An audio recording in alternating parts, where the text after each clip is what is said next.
Okie doke, and back again. So, just wanted to show what happened here real quick. Basically, I went and did this several times.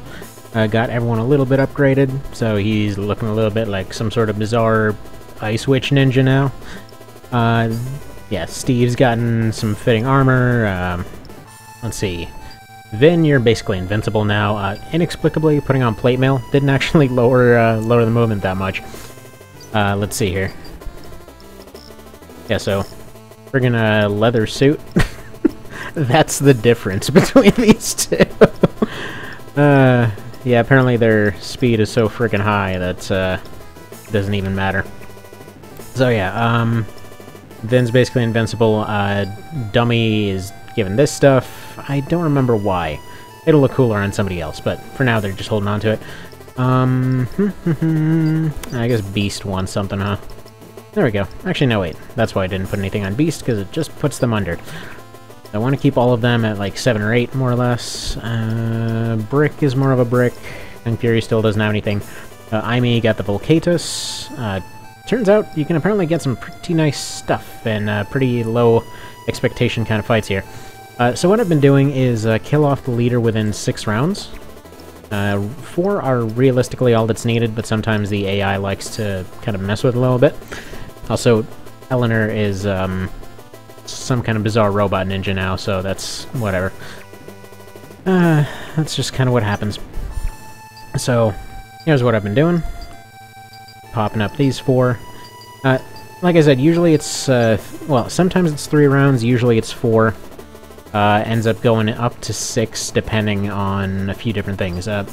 Pretty much past that point, something must have gone horribly wrong. So, this is a funny example as far as how much the AI got downgraded when it came to the PSP remake. Because okay, they protect their leader reasonably well. Like if you select Protect Leader, if you don't, by the way, they'll just fight normally. But if you select Protect Leader, their units will essentially envelop around their leader. They'll try to hang out near the edge of the map, try to hang out near obstacles, essentially give you as few opportunities to actually hit them as possible. Also, one nice thing is, despite the fact that you can't lose anyone here, you can still get some of the main battle-only emblems. So, for example, I'll show it in just a sec. The reason Lance here is hitting like a friggin' beast is because his strength got upgraded. Was it this one? No, that's Berserk. This one? No, that's Bullpen Ace. What the hell was it? War God. He got Blood Rain at some point. There it is. So for killing 25 enemies, so he basically gives a massive debuff to everything around him, being even more of a beast than usual. So yeah, he does 88. His punches used to do 50, now he just does that. He gives an automatic 30% debuff to everybody around him. I think it's 30%. It might be 20%. Yeah, so like she's at -1. Why is she only at -1? I thought she bottomed out at -2. Okay, never mind, it's just a 10% thing, it just makes that big of a difference. Doesn't make that big of a deal that I got wrong. There's not really that much of a community for this anyway, so whatever. So what I did, I basically went and got a whole bunch of things in order to sell them. You also get money based on how much you bet. So pretty much anything sub 7 rounds is going to give you a pretty decent amount. Like I think I've been getting like 600 to 700 per fight. Plus a item on top of that. You're guaranteed an item. And looking at you, friggin' Luck Remake. Never guaranteeing your items. But at any rate, they're pretty good items. You can't really get them anywhere else. So there you go. This is basically the ideal scenario. Sometimes they'll spawn in with a healer. Got a Sandstorm Bow. Fantastic. Automatically saves. Now, as with what happened last time, these ones, they require a bet of 3,000. So we're going to go for 10 turns. I know that it's a Valkyrie here. The big problem with this map is usually that it's usually that the terrain ends up screwing you over a little bit. One way that I used to power grind this one out was actually to go to the point of getting Richter. Or really, either Richter or, what's-her-face? The Gypsy. So, why can't I remember? Sybil. There we go. So either way, getting one of them, essentially just getting a bunch of magic items, or actually just getting you free. Never actually bothered with the magic items in this one. But yeah, would get you free, would get her, and Elric sometimes for backup. I would give them as many movement boosting possibilities as I could, and essentially just have them go over here and just summon nuke the hell out of them. Because they all kind of wound up over here in the little corner. I remember by some means I was able to take out the leader in one turn using that, but I don't remember how exactly that was done. Because Richter doesn't have terribly huge movement to begin with, but somehow I got him to move ridiculously far. I want to say it might have been with a teleport. Not 100% on that though. Like I said, it's been a while. There we go. In order to farm out glass pumpkins, what you need is for this kind of setup to happen. Then just punch the hell out of her. It just needs to be sub 7 rounds. Also, I looked it up and I was actually wrong last time. In order to unlock the 5th map, you just have to get 10,000 or higher on any particular thing. Which, I mean, it's only possible by the 3rd one, I believe.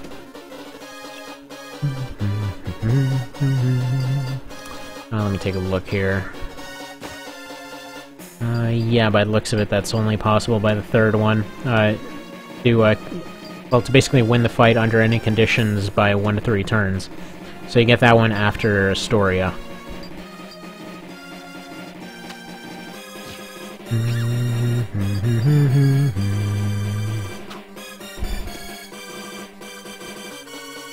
Luckily, as I recall, she has a pretty strong tendency to put herself over here. So, not too big of an issue. Now, I didn't bet under 7 turns, so I shouldn't end up getting the reward for it. I think actually, no, wait, we'll see, we'll see.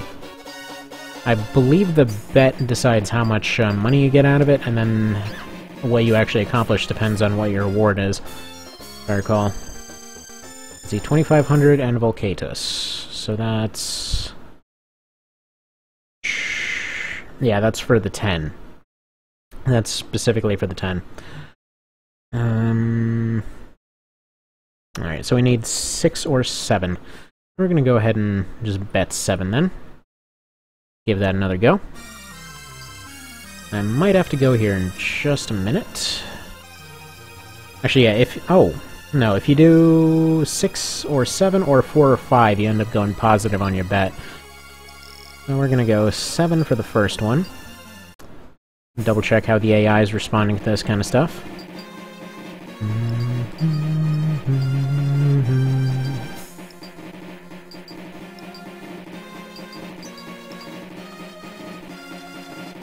Yeah, pretty much. You should just go ahead and hand over your glass pumpkins now. But yeah, using this kind of method, you can really just farm the ever-loving hell out of a lot of stuff very easily. It's supposed to be balanced out by the fact that you can, by the fact that you have to go and, you know, place a bet on it, and you can also lose. You basically lose your entry fee if you end up losing it. But for some of it, you know, for considering how fast you can make some of your units, it's kind of a busted feature. Like this one, if you ended up betting and succeeding, if you ended up getting the version down to get 1 to 3, you get 5,000 each time, so you're essentially going positive by 2,000 each time you do this. Plus you're getting an item out of it. So, you know, within a few rounds, it's very easy to go and get the Fire Crest. And as long as you put somebody on that tile, she'll always be there to go and get herself punched. While I wish there was some way to boost SP, unfortunately that doesn't happen. Otherwise this would be possible to 2-round very easily. If I got some of these folks charged up. But instead, it's gotta be a 3-er.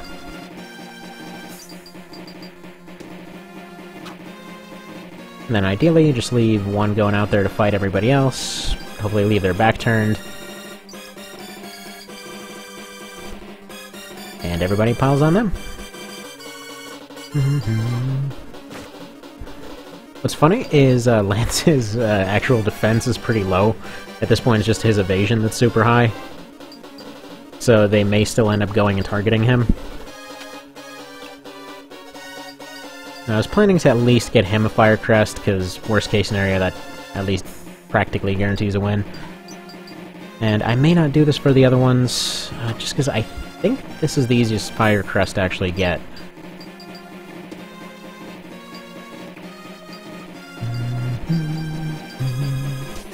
Okay, well she just dodged 99%, so bye-bye to 3 round.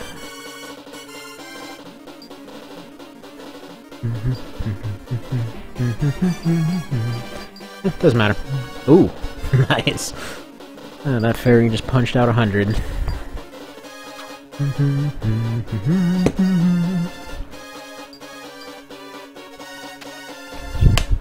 So pretty much what I'm going to do after this part is just go and grind this out a little bit.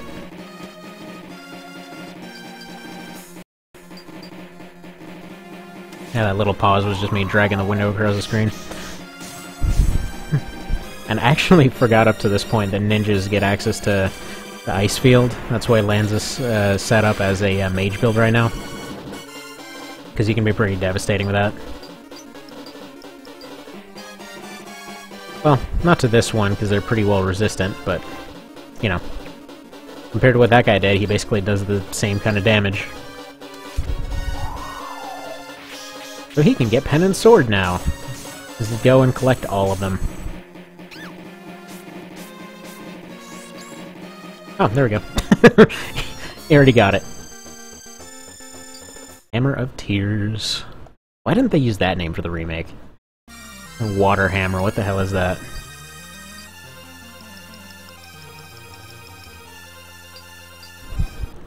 Let's give this one more go, see if it's as consistent as I remember. See, now this is how you make grinding fun. You make a little challenge mode and place bets. Don't go and grind out a forest and go all genocide on it. I think that's what... I don't know. The grinding just... I don't like that MMO flavor of grinding, like where you're just going and massacring everything. Because if you think about it, okay, this stuff had to have been made somewhere, had to have been stored somewhere. You know, it had to have been produced in some manner, so why the hell is, like, some random dragon or whatever holding on to it? Like, I can understand that every now and then, but for practically every other thing, you know?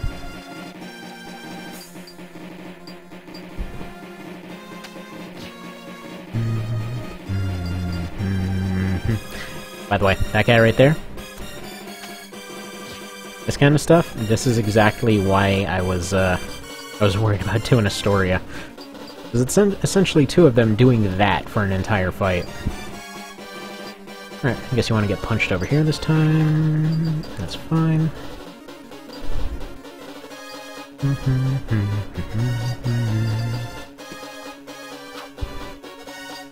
So, complete envelopment is actually possible within 2 rounds then. Wow.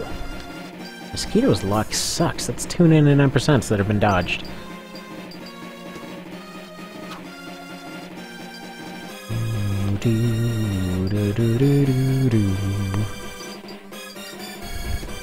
I really don't like this theme, but whatever.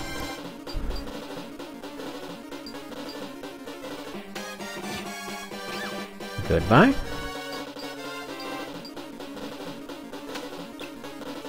Now, what I was saying about the danger of archers, so they kind of serve the role of like the anti-light unit. But they won't do jack against armored stuff, but, you know, just like they do in One Vision, they're basically just here to, you know, take care of stuff like fairies, just things that are generally evasive, and be their forte. Now, one more thing I'm going to start doing is we're going to make this, lore happen, so essentially Steve is going to start getting all the kills on this. We're gonna get him Blood Rain. I want Steve to get Blood Rain. Just see how hard he punches after that. There we go, Glass Pumpkin. Ah, screw it, let's just keep going. See what else we can pick up. Oh, 2 dragons, that's non-threatening.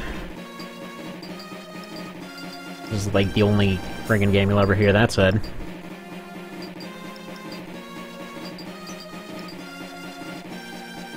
You got it! Come here as many times as it takes.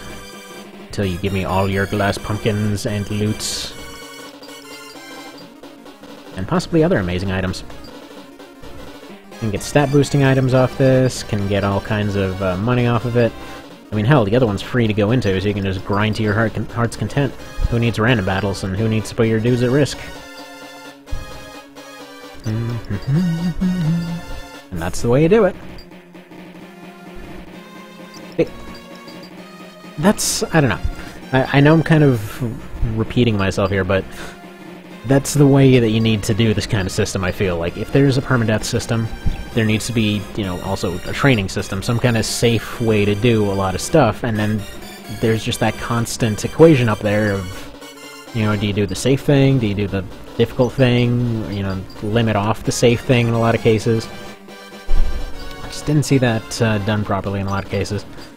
Like I was mentioning FEA last time. And, yeah, they, you know, they had a grinding system in that. It deliberately put all your people in harm's way, basically.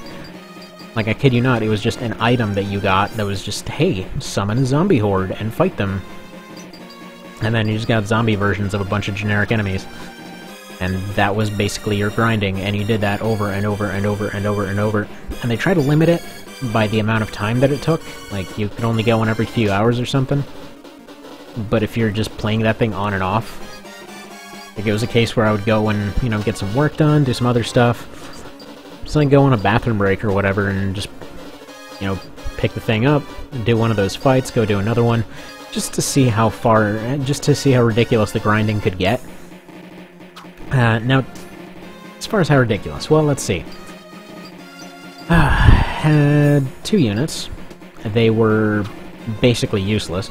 Had them just sit in a little spot, had them unite up, which you just basically had them just merge into one unit, pretty much. And, so they sat there.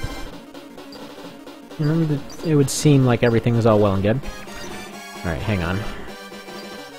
Can you cherry tap this one? Alright, how do you move here? Let Steve get that punch. There we are. Now, this was a guy that wore a pot on his head, and I think like a witch or something. Because I was curious, you know, how good they would get. So, had them sit there in this one thing, and then just... within, I would say like 4 or 5 battles or whatever, they were loaded up with healing items. They ended up getting to the point where all of their support stuff was getting ranked up, all of their levels were going up, and they were both going up at the same time, essentially multiplying each other. And pretty much within a couple of these, they couldn't lose anymore. Like, to those particular things, it did not even matter anymore. They were just invincible.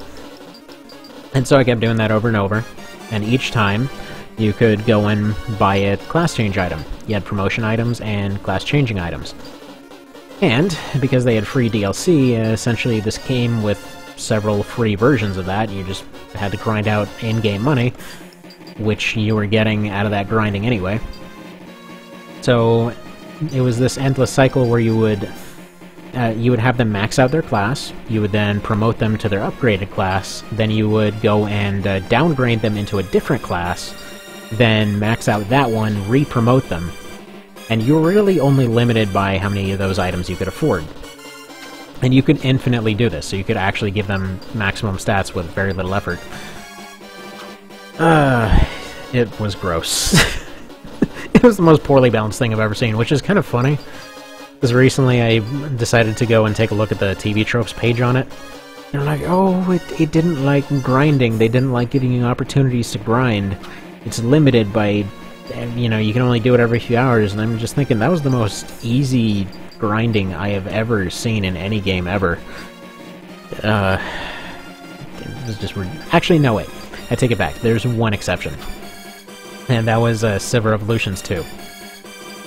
Which is funny, because if you've ever played the first one, it basically took everything that was good about that, took it away, and then just did nothing with the extra stuff.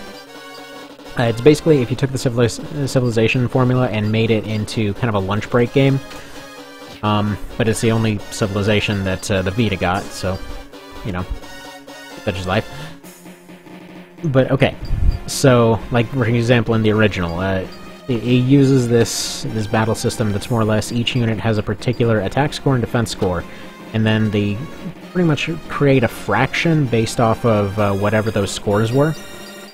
So, for example, you have a unit that's 10, and they're attacking another 10. Essentially, it would be a 50-50 who would end up winning. If you had one that was 40 and 10, then it would end up being like, I think it's like 30% chance, more or less, because it winds up being something in the middle. Something like that. And so, in theory, this created a system where anyone could win any fight under the right circumstances, and, add a little bit of randomness, which I kind of like. Actually, I love random elements in strategy games. But what it what it did in reality was create a system wherein you could very easily stack more and more bonuses, just because of the fact that every time they won 3 fights, they got promoted. First one was a 50% increase, then you got like a branching tree of all kinds of different upgrades you could give them, and you got 2 random upgrades you could give that unit. But what's funny is, a basic archer unit could basically sit there. You could leave a barbarian camp next to your city. Barbarians never improved. They were just random raiders that pretty much would lose to cave people, and they flat out could not harm anyone else. And so they would just keep coming out of their little teepee thing over and over, and you could infinitely promote units right off the bat. Like, even if you have any unit, which most civs started off with one defensive unit that starts off with every city, they have an archer that's sitting on top of your city, and that one gets attacked 3 times. Suddenly that goes up from 3 to 5, because it doesn't do fractions very well. Then from there, you end up building some walls on the city, so it adds another 50%. You end up giving them, I think it was a gorilla, and it ends up increasing them another 50%. You end up, they get veteran stat. Well, they already had veteran status at that point, so they get their 50%. You get them loyalty, which is basically another 50% for fighting alongside other units, and odds are in your city you'd have other units sitting there. So you would essentially have this thing going to ridiculous heights, to the point where you actually could have archer units that were easily fending off, aircraft and stuff like that. One time I decided to see how far it could actually go, and so I had, let's see, one of them spawned a general, which was yet another 50%. They had all of their 50% upgrades, they completely maxed out their level, they got every single upgrade they could possibly get. They were on top of city walls, and they was also playing as a civilization that recovered after every single fight. So, like, for example, in the case of archers, you had 3 units. So, if they were attacked by a tank, for example, like, let's say those archers have a defensive score of 50, the tank has, 55. Odds are those archers would win, because essentially the tank has to roll that win 3 times. So for every win they get on that roll, they kill off one of those units. It doesn't affect their fighting score or anything, they just lose one of their health, more or less. But essentially the tank, since there's only one of them, even if you make an army of them, it still only counts as 1. It would end up losing just the entire army. You would take 3 tanks, combine them into an army, and it would still only have 1 health. Yeah, I don't know who decided that either. But so, doing that kind of system, it's theoretically created some fun randomness, but yeah, in practice it just made it to where defensive units are utterly overpowered. It's funny, because they even included an option in that one to increase the attack score. And even playing with everybody getting a +2 attack, which is, I mean, it scales with that same 50% over and over and over. Still, 2 archers, or, that team of archers, let's see. I think they lasted, like, well past the modern age. Like, they were easily taking on tanks, they were taking on bombers. I think it was finally, like, one very lucky bomber that did them in. And then there was just another one to take their place, so it didn't even matter. But it was just like this one little city that was situated on this little strip of land, because the AI just will gladly suicide hundreds of thousands of units into your one, impenetrable city, instead of actually defending themselves from an invasion. It's got the worst AI I've ever seen.